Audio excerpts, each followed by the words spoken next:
From reality TV to subtle social encounters, psychology is everywhere. On today's episode of Majorly Speaking, dive into St. Mary's psychology major with Professor Maryanne L. and third year student Ferity Thorne.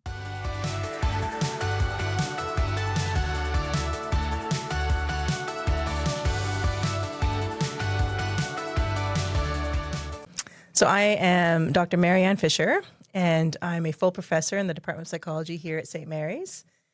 I've been at St. Mary's a long time now, it seems, well, since 2004.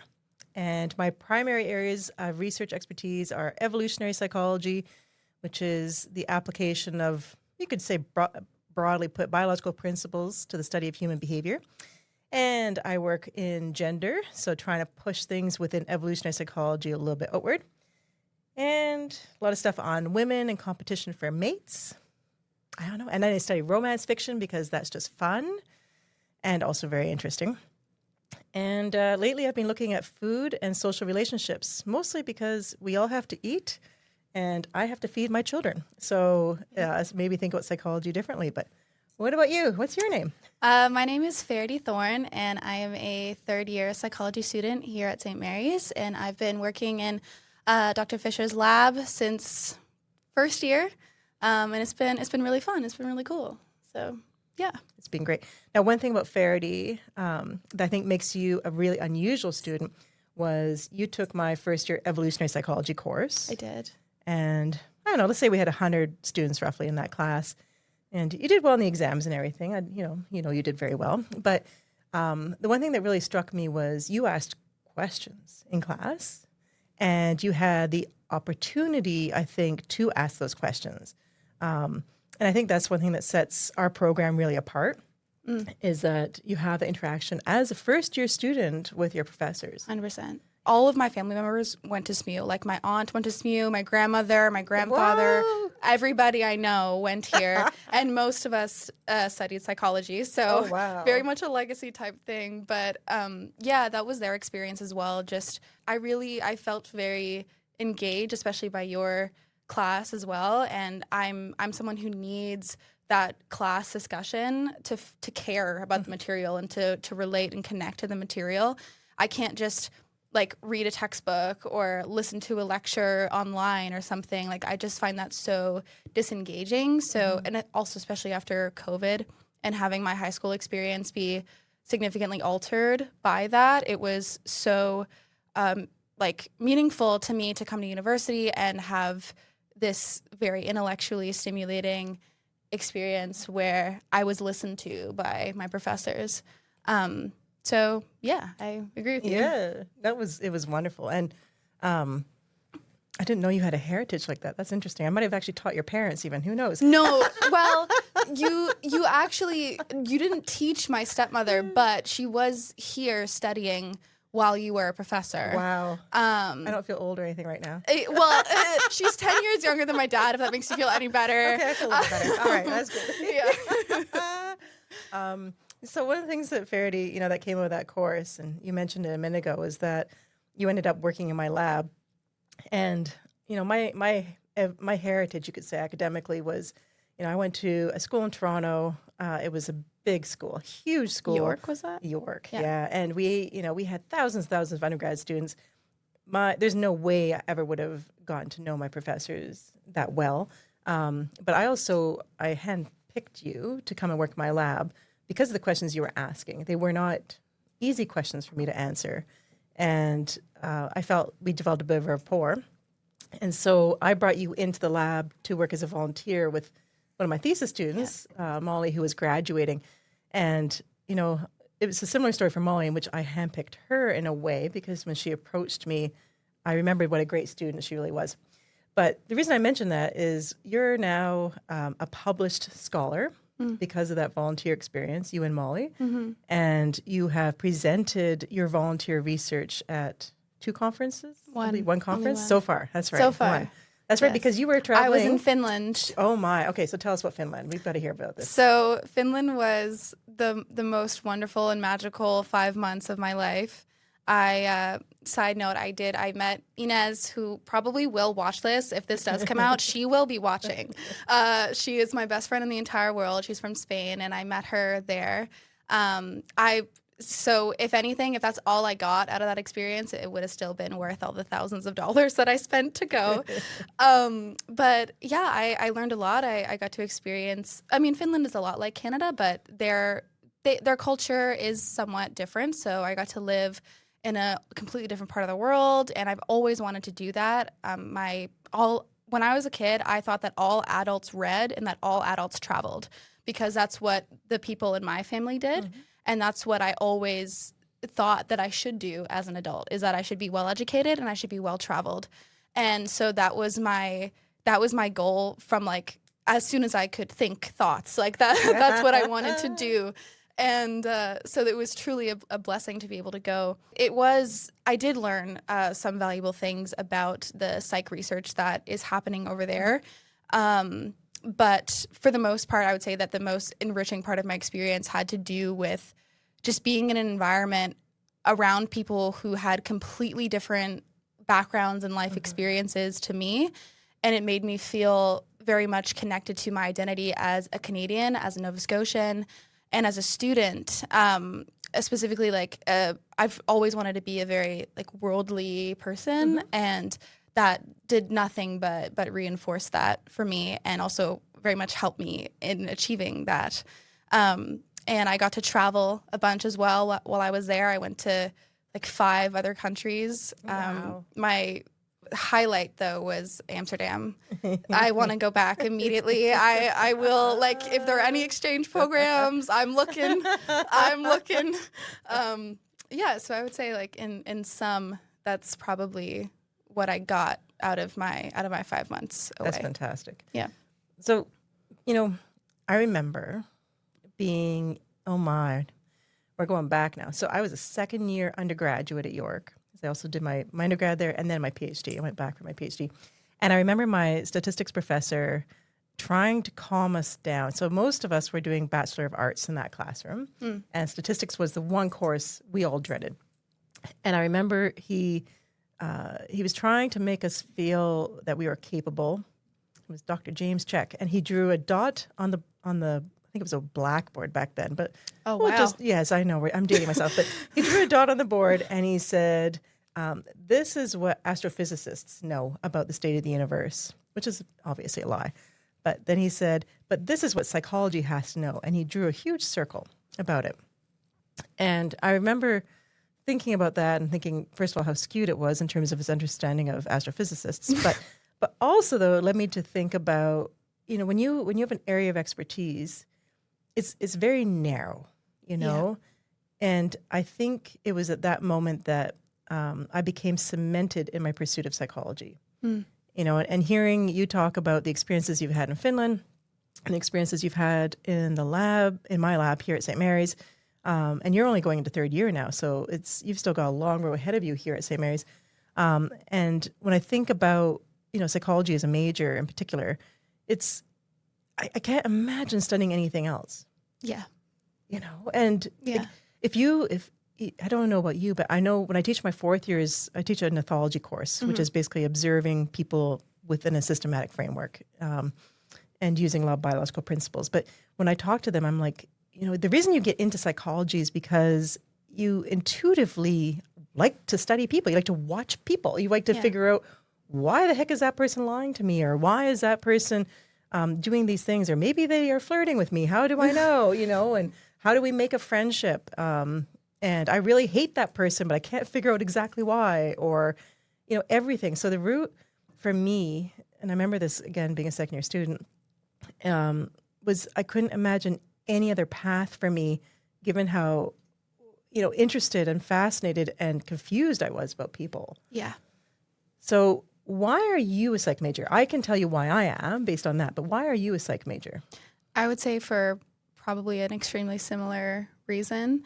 My parents and my family always tell me that ever since I was very young, I've just been wired to be curious, constantly asking questions, especially about people. It's just sort of been my thing. So, and also not only that, but I was always like the advice friend. I was always Yes. like everybody hear would ya. come to me with their problems, and I loved it. I loved Yeah. being able to be that for people. And for me, more than anything, there are two things. One side is seeking understanding, of course, but the other side is also I feel as though I have a skill set that I've been very blessed with, in which I feel like it'd be a little bit of a waste if I didn't use them, if I didn't try my best to help people in the way that I feel I can. And that in that way is I've always just sort of had a knack for making people feel seen and understood, and like they're not weird or crazy, or that their problems are normal. And I hope to be able to do that professionally and on a larger scale. And who knows, maybe I'll finish my degree and I'll get to practicing and it won't be my thing. That's entirely possible, and I'm open to that as a possibility. But what I do know is that those things have been fundamentally true since I was conscious. Basically, that's sort of been my way in the world. So, yeah, It's funny how you want to help, you want to make a difference in people's lives, and it doesn't matter necessarily the path it takes to get you there. I mean, psychology obviously is the root of that, but it doesn't matter whether you go get your clinical psychology degree or you complete a mental health certificate or social work program or, at one point in time, and I'm still thinking about this, I really want to do art therapy. So I'm an experimental psychologist. Oh, yeah. But I also have a thriving interest in visual arts and used to be very much embedded in that community. And at one point, I was very seriously thinking about taking a year off and doing art therapy as a training and then going into that. And one thing that keeps crossing my mind is there's nothing to ever stop you from majoring in psychology. Like it's such a topic you can always come back to at any point in your life and, study some psychology, and then you can go and apply it because people are everywhere. Yeah. And if you want to be in a helping profession, there is unbelievable numbers of opportunities out there. You don't need that C-Psych or social work degree, right? 100%. So that was a great answer. Yeah, it's so involved in everything. Like regardless, even if, as you said, even if psychology doesn't end up being the thing that I do for the rest of my life, I'm never going to regret getting a psych degree. It's not a waste. It'll never be a waste of your time. Absolutely. So I can at least take solace in that. If I ever am feeling lost or unsure or confused, that none of what I've done has been a waste of time, and has only been preparing me for my future and strengthening my. Whoa, my gosh, I can't speak today. Strengthening my skills, no matter where I use them. Absolutely. So I remember I was doing some legal situations. Oh, I hired a lawyer. That makes it sound nicer if I say legal situations. doing some legal. I was doing some legal stuff. And what'd you do? And it turns out the lawyer I hired at the time to handle something was also a Supreme Court judge. And he and I had some very interesting conversations about psychology. And he had actually come to St. Mary's a little while before I was here and had taken some psychology courses, but regretted not majoring in psychology. And he used to come to my classes and talk to the students about why is it that psychology is so important for every major career choice. And then he talked about the way he sees psychology playing out in the courtroom. And he's the idea that people can be deceptive and how do you read that deception? And it applies so broadly. You want to get your car fixed, you watch the behavior of the people involved in the transaction with you. That's so true. You want to go on a date or you want to establish maybe a friendship over coffee, look at the people and judge their behavior. But the psychology's, like I can't imagine doing anything else. I think it's everywhere all the time. You sit down and watch a show and the psychology captivates you. I've been watching some shows I never thought I'd be watching lately. Like? Oh, I'm not getting into it. You want to know? Okay. Reality TV? Oh, heck no. Oh, my goodness. Oh my! Well, you seem so ashamed. I figured. Well, reality TV. I know that's coming one day, but that's too close to my research. Because right. That's like all of that is right on the margins. I've been watching like the Yellowstone type things, and I want a horse. I want a horse in the worst way. You have no idea. Maybe you do. In the worst way. I want I want to be able to go outside and look at my horse and feel better about everything. I don't think that's a bad thing. No, but I can't watch these shows because it makes me want to like. Makes you want a horse. Yes, and I don't have room for a horse right now in my life. Don't have room. Yeah. So, One day. But I watch these shows and I find myself irritated or grouchy or in disbelief about the way these people are interacting. Yeah. Because they like, but it's very. You should not watch reality TV then. This is also true. You I've will been get warned. very angry. I came across. I was on a streaming channel, and I came across. There was some nude dating show. Oh my God, Dating Naked? Yes, that was the name of it. Yeah. So they put disclaimers like at the end of the saying we constantly sanitize everything. I was also shocked at the level of nudity involved. I thought there'd be bits blurred, but apparently not. Nope. Yeah. Yeah, so that everything's was on education. display. Mm-hmm. Yeah. So How it's did we get been onto this? interesting. Okay. Because psychology is everywhere. Exactly. You know, and so when we watch a show, we're engaging with psychology. When we're disgusted by a show or maybe interested, I'm not judging, but you know, there's something about psychology there. So I think that's why our psych classes stand out because it applies everywhere. Yeah, and I also think that it makes sense that I find myself in this major as well because I have a bunch of other interests, but ultimately all of my interests, as basically all of them, can be connected to or traced back to psychology. Yep. Like including history or language or like all the other things that fascinate and engage me for the most part have to do with psychology. So it's just such like an all encapsulating field. And yeah, I have no regrets. That's good. I like being here. No regrets at 20. I like that. All right. I think we're supposed to.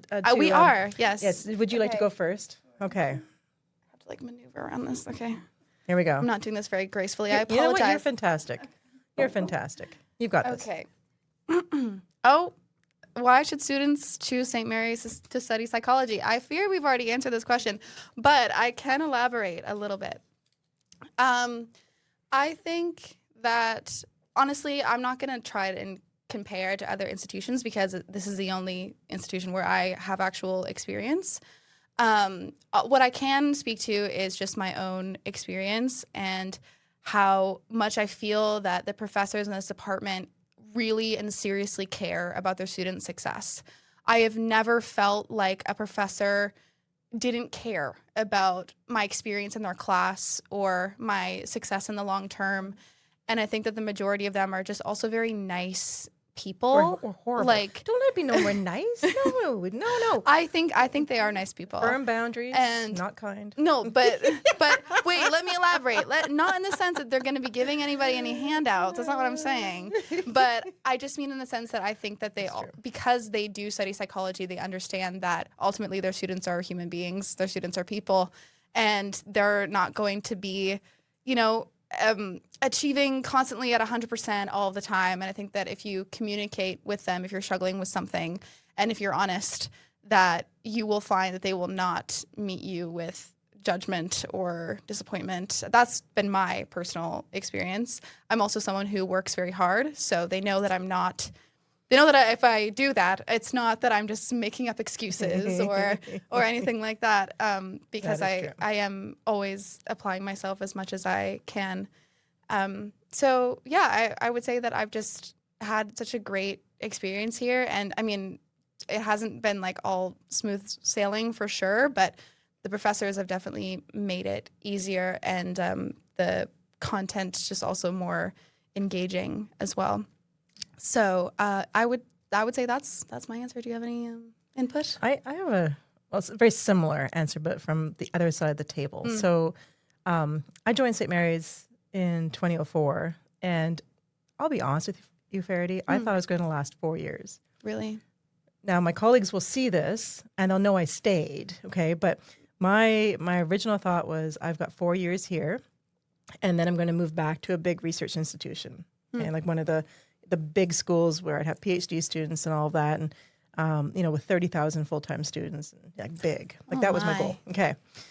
So I started at St. Mary's, and that was in my mind. And I was given a great office to work in. I was given a lab. I was given access to really quality students. I remember my chair at the time showed me all the journals that we had access to as faculty, and really tried to make the case that this is a university where I could have a personal life and a professional life.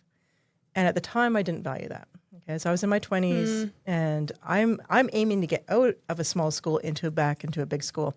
So I kept my publication record high. I was doing everything I could to keep my research program active. Well, fast forward, I've been here 20 years, and I can truly tell you without any hesitation, the reason I'm still here are the students. You know, I don't have access to PhD students here or master students, really. I don't have a ton of funding because I don't have a graduate program that I need to be funded for. But I really, really value the students and the level of research that they're willing to engage in. It is unheard of to have so many undergraduates get published, I think, as we do in our lab. Yeah. It's very collaborative. And the irony, of course, is we study competition. So the fact that we are a very cooperative lab is absolutely fantastic and wacky, which I love. But it's really, there's something very family feeling about St. Mary's. And I can't imagine going somewhere else without it being a really hard decision, at least. And I have been approached, and I've resisted looking into any of those possibilities closer because I just really enjoy the students. Yeah. So it's really nice to belong to like a feeling like a family. Yeah. I don't know. It's hard to really explain beyond that. So, and now that I do have my own family as a faculty member, I really do value the fact that I can take personal time to do my things and still be supported when I come back and do my publications and research. So my chair from years ago did keep his word. That is the true meaning of our psychology faculty.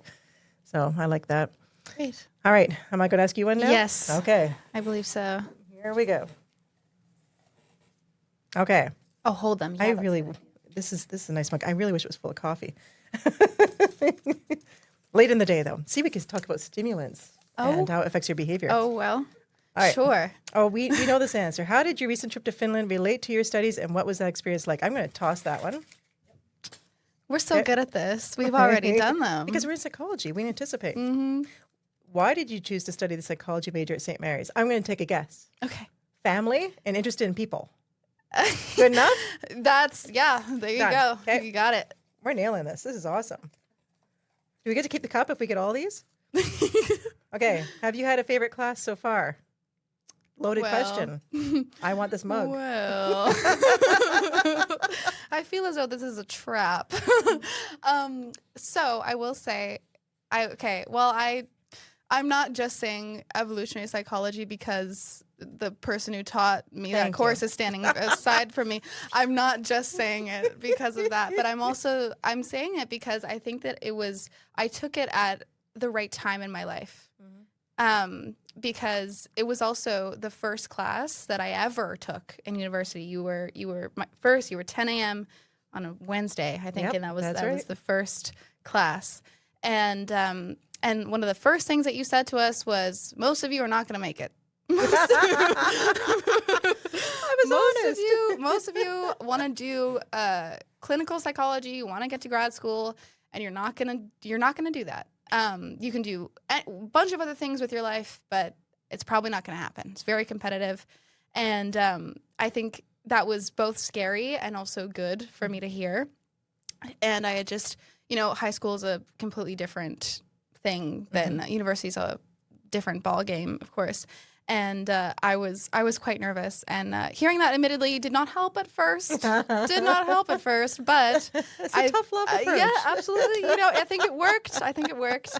And not only that, but also I was just, EvPsych was completely new to me and completely different from anything that I'd been studying before.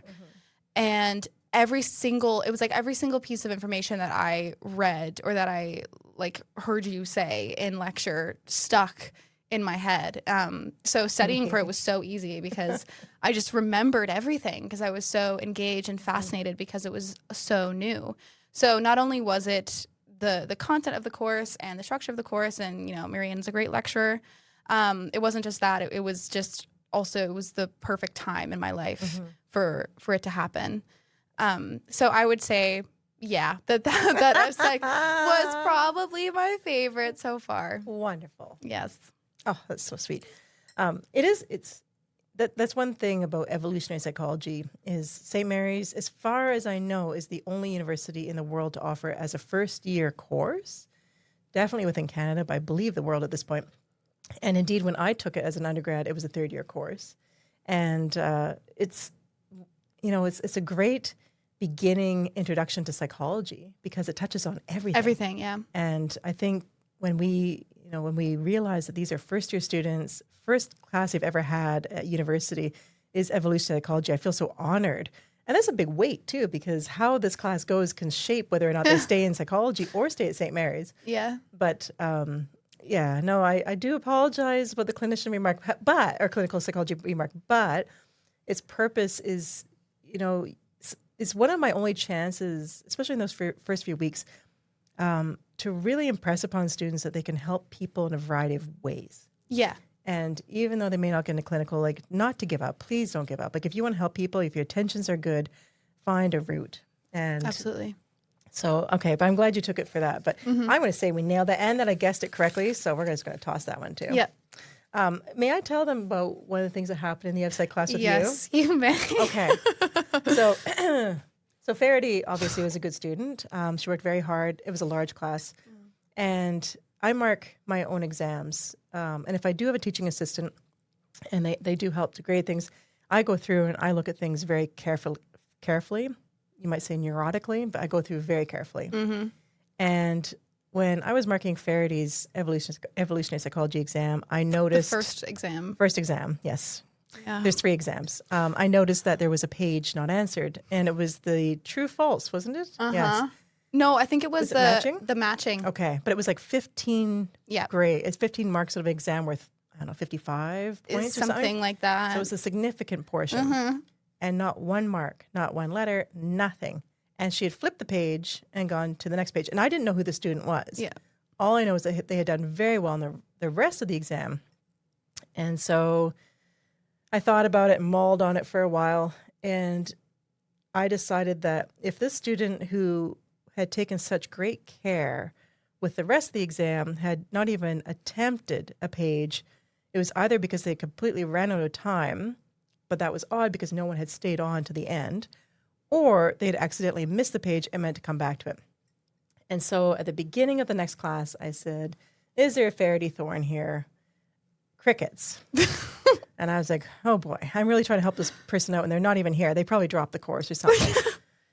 Anyways, word got to Ferity. I can't remember how that happened. Was it a friend told you? Okay, so it was something like that, but what actually happened was you had emailed me, and yes. I remember this because trust me, this is burned into my brain. Okay, so you had emailed me like twice, and I didn't see either of these emails because I was new to St. Mary's, and I didn't know that you can get logged out of your email and that you have to like log back in. So I was not notified. And I'll be honest, like I studied quite hard. So when I got my grade back, which was 70%, I was like, oh my God, I guess I really didn't understand the content as much as I thought I did. And then I get to lecture and you're like, yeah, you're telling the class, you're like, yeah. And interestingly, there was a student who like left a page completely blank, and I emailed them and they didn't respond to me. That's right. So if that's you, like please come talk to me after class. So the entire lecture I was just sitting there like, oh my God, it's me. Oh my God, it was me. And anyway, and I was also sick at the time. Yes. I had a cold. So then I walk up to Maryanne at the end of the lecture and I'm like, excuse me, I think that was me. And then I got 10 minutes to do the section that I missed, and I aced it. So. I sat her down and said, this is your one chance, do it now. Yeah. And without it, that was a bit of a test. I never told you, but it was, if you had been cheating, then you would be like, absolutely, I can't, like, no, I need to do this another time. You're like, okay. You got out a pen and you whipped right through it, and you took like 3 seconds and you handed it back. And I'm like, okay, she legit didn't see this page. Yeah. So that was one of the reasons I asked you to volunteer in the lab, was because we had an interesting beginning. Yeah, and it was very interesting. You handled it, though. You handled it with grace. Thank you. You now do respond to emails rather quickly, which is good. I do. I do. I log into my account. I check every day. Yeah. No, you're very good about that. So, all right, we got one last question Is it here. my turn? Oh, you can do yours. I'm going sure, to do mine. you're flying through 'em. Well, I think if we answer this, because I'm keeping the cup. Oh, right. If we get this one. Yep. Okay, where do you hope this we'll major? buy it off you. No, we're not buying it. I'm going to liberate this on behalf of psychology. Okay, and then it'll be a test as well. Where do you hope this major will take you career-wise? Well, as we said before, I mean, the possibilities are endless, but I do have some things that I'm more interested in than others, obviously. Unsurprisingly, clinical psychology is currently my target. I want to be a therapist. And yeah, I just want to listen to people and talk to them about their problems and help them in that way. And I also see research in my future as well. I'm not sure like to what that looks like or to what degree, but I do see myself, doing both research and practicing, maybe not at the same time, maybe at, different points in my life. But currently that's sort of my plan, my vision. But I'm open to if there are other opportunities that come my way that speak to me, then I'm not going to turn them down. That would be fantastic. Now, you do know you can integrate evolutionary perspectives in clinical psychology. Okay. I have to inform Thank you of this. Maryanne, for that. And I can give you a reading list to that effect, and I can help you meet up with some scholars in the area. And well, so it's important for you to realize that you don't have to be either or, which is, many cases with psychology, you can have overlapping areas of interest, and you can be the person that brings those areas together successfully. Hence another beautiful part of psychology. Yeah, of course. So I had to put that in there. All right. So I'm going to say this mug is mine. We answer these. Okay. Great. Your turn. Okay. Now I need to win this mug. Are there opportunities for learning outside of the classroom? Oh, my. Yes. So on the way here today, I informed Ferity that there might be an opportunity. There's a very good possibility of an opportunity to go and work in Valparaiso, Chile, in South America. A lot of my research is global. And so I work in labs in Japan, I work in labs in Chile, and then I have, research collaborations, I'd say, throughout most of the world at this point. Norway? And Norway, yes, Norway. And throughout much of the world at this point, I think. Anyways, we do these very large scales of human behavior. The last one we put out had 120,000 participants. Over 94 nations were involved. We do these really big studies, and it's been absolutely incredible. Usually I participate rather than lead, and so we represent Canada. And I greatly enjoy that. I don't have the bandwidth right now to handle that with all the other projects we have going. We're very, very active in our lab. But the great part is that, for psychology at St. Mary's, many of us are interconnected in similar ways. And in our case, I just won a faculty mobility grant to go and work in a lab in Valparaiso with some colleagues there. One of the colleagues I'm going to be working with actually was an ELAP scholar, emerging leaders scholar, and she came and studied in my lab here at St. Mary's, and now she's faculty, so I'm going to go work there. Oh, fun. Just amazing. But Ferity's thesis research is actually related to the project that we're working on in Valparaiso, and there's a very good chance that they will actually integrate her as part of the lab. I haven't really given her any details. So, that's just a quick example of that happening. But it's, St. Mary's is great because we are so internationally well recognized, I think. Our faculty are incredible. Like, I don't think students necessarily realize the quality of the talent that's in front of them. Like you do, like you've talked about that, but I think even I, as a colleague, don't necessarily recognize how incredibly well connected and well thought of my peers are, and the opportunities that brings to students, and in terms of the many layers of reference for graduate schools anywhere. Like, it's absolutely amazing.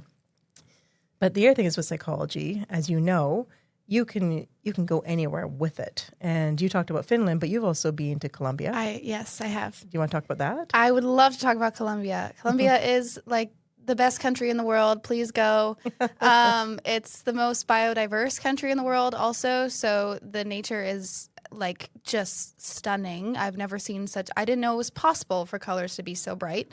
And I got to be, through my Spanish professor, I got to go with him to Bogota and Medellin.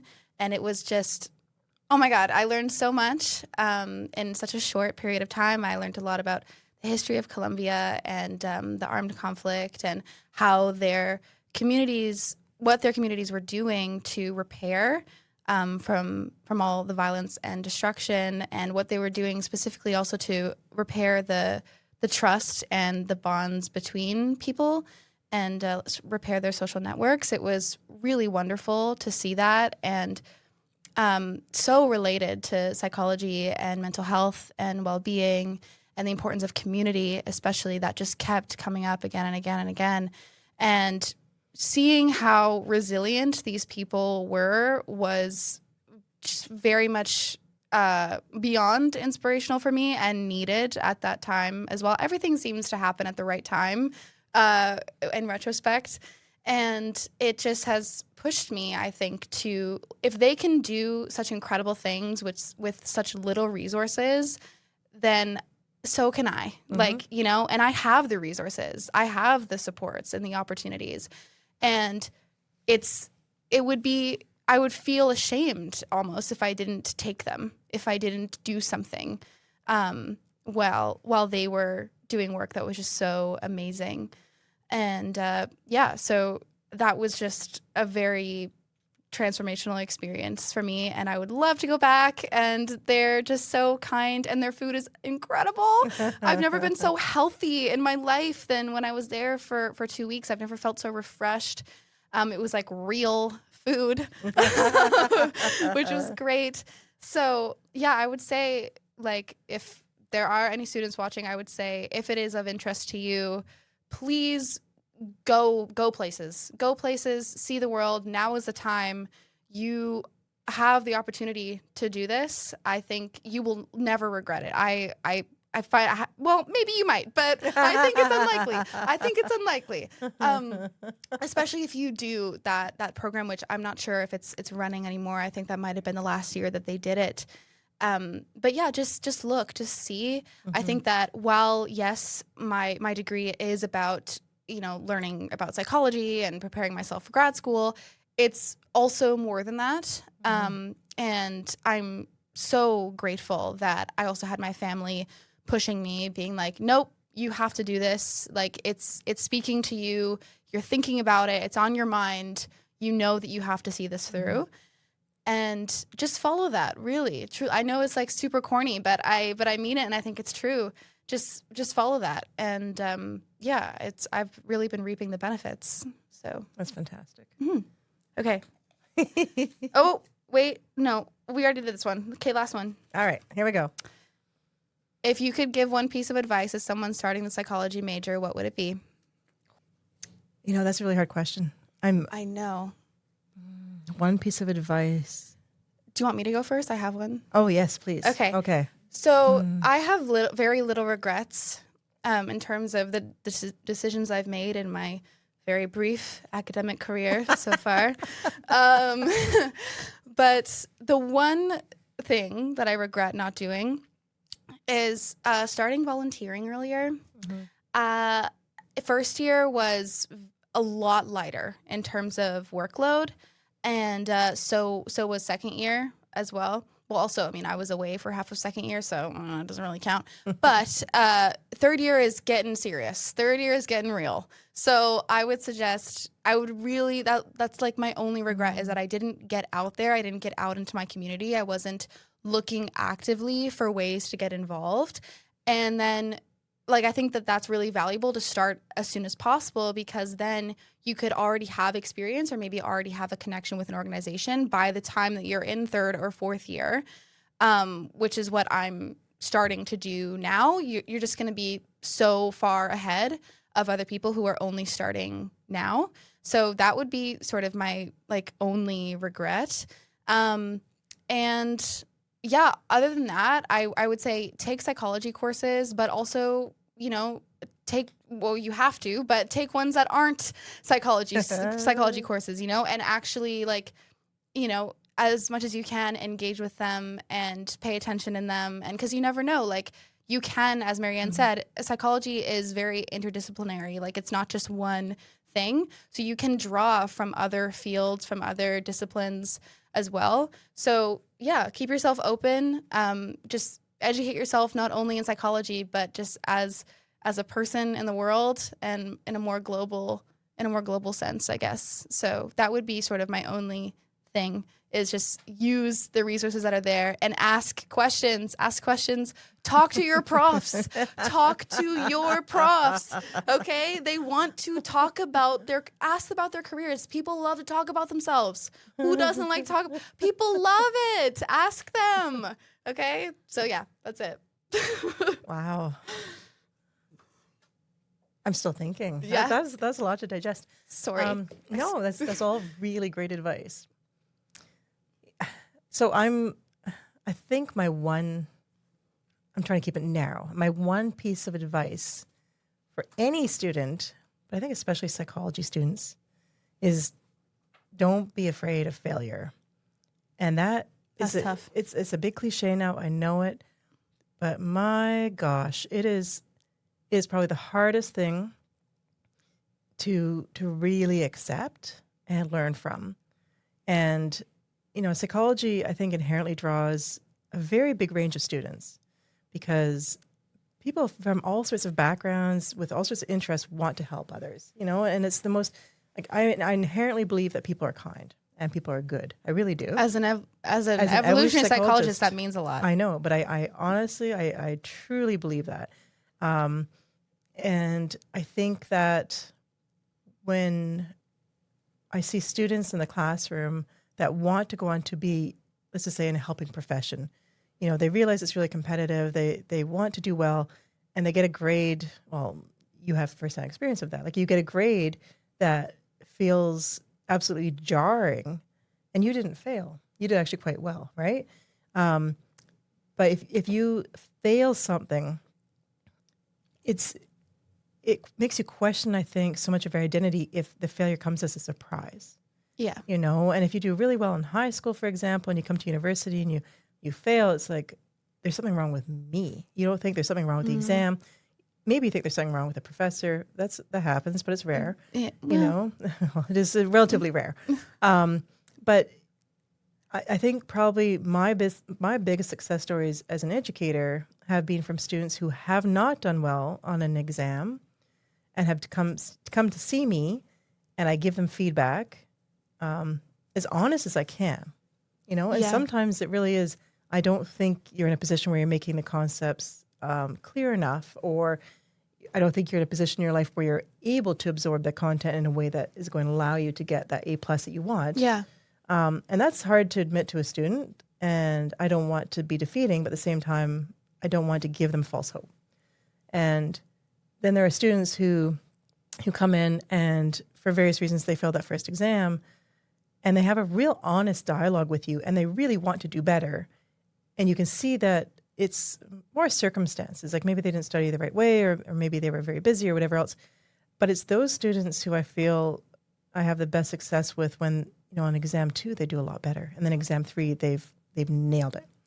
And in my classes, the exams escalate in terms of how much they're worth. It's seeing that resilience that is inspiring to me as an educator. And I've had students who have failed the first exam go on to become very successful lawyers. I can think of a few. Or ended up in, general practice, being a physician, all sorts of other things. But it's watching how people handle failure. And yeah, I think learning how to do that early in life and not seeking it out is not what I'm saying.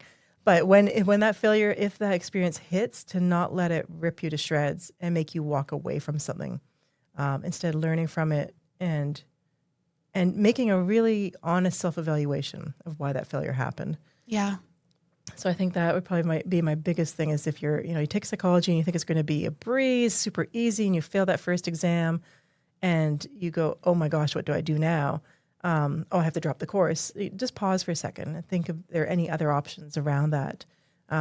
Or same thing, if you applied to get into clinical school and you don't right away, a clinical psychology school and you don't right away, what can you do so that you stay within a helping profession?